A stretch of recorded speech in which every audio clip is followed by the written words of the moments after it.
I'm just saying, nothing compares to going to a live show. That's why I No, thought it it was so doesn't. If you interesting. I have know you're a big not, fan, and if that's why I was like, it's if you are a crazy you've never fan of gone. comedy, don't be dumb. Go to one show. Go to one. Actually, I just booked again. I just booked Taylor Thomas tickets. I was so Oh, I thought excited. to get her on the podcast. I was like, No, well, God. I thought that Oh would be my God. wild. I want to be friends with her so bad. I love her so much. She's amazing. I She's never seen porn. which is crazy, which makes me laugh. It was just why even more I want to have her on. She's never I just once want to I seen just want porn. to talk to her, not even on the podcast. I just want to meet her. But oh my gosh, she was amazing. And I was actually introduced to her through listening to her on another podcast. And I watched her with all my girlfriends, and funnily enough, there are a lot of girls in this industry who are a huge fan of her comedy now. Sure. Because despite the differences there is so much to relate to.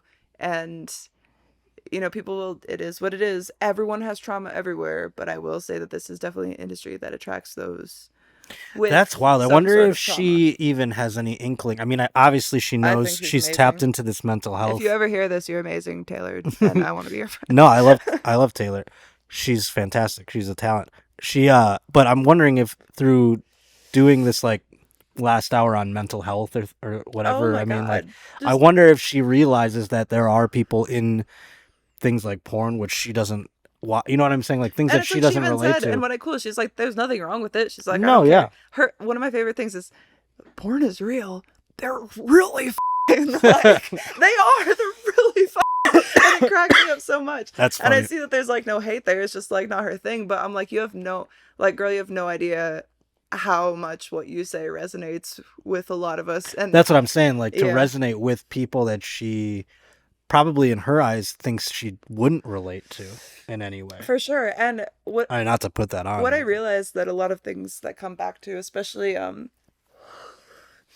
with women that I've got to interact with even more intimately, like not even making content off of this podcast, like it's been able to build some really really powerful friendships. And what a lot of that boils back to is the experiences that have nothing to do with porn that we are able to relate to each other, because I don't do mainstream boy girl, I don't do anal, I don't do half the shit that my friends do in porn.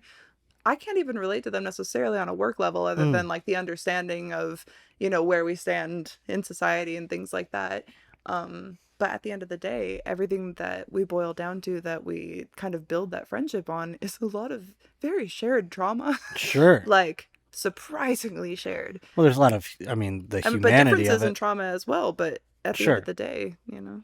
But those traumas could or very well might not have anything to do with porn in any way, but Oh God, probably it no. like gets so hinky or like you start to probably like lump everything in, or people on the outside maybe do, because it is f***ing. And It people think is. of fucking as like being this completely intimate thing Yeah, as and let me opposed tell to you, there's a lot of that ain't intimate. right. I mean, that's in real life too. Mm-hmm. Like, I mean, even lately I've just been feeling like this wild emptiness in terms of like just one night stands and things like that. Yeah. Just insanely empty. And to the point where I'm like, it wasn't even fun. Do you know what I mean?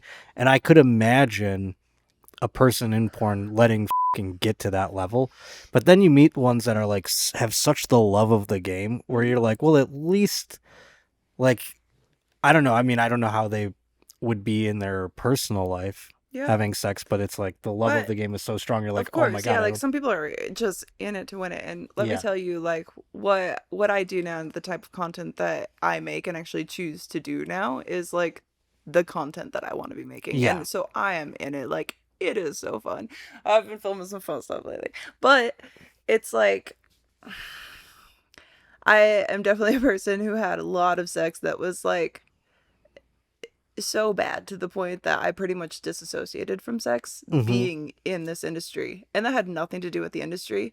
All of that bad was outside of the industry. Right. But then it reached the point that, well, was something like the things that happened to me before even webcamming. By the time I got to webcamming, I was at a point that I was like, I don't care. I don't care.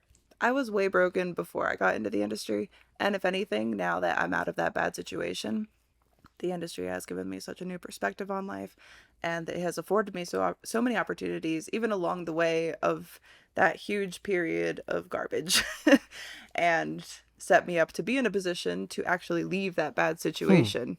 So, at the end of the day, there are some people, who may come into this industry and then become traumatized from it. But in a lot of instances, and the more and more that I talk to people, even outside of the industry, there are so many more people, women, even men, who are traumatized in Bef- one way or another yeah. before they ever reach adulthood. And that is why so many of us are the way we are. And that's why.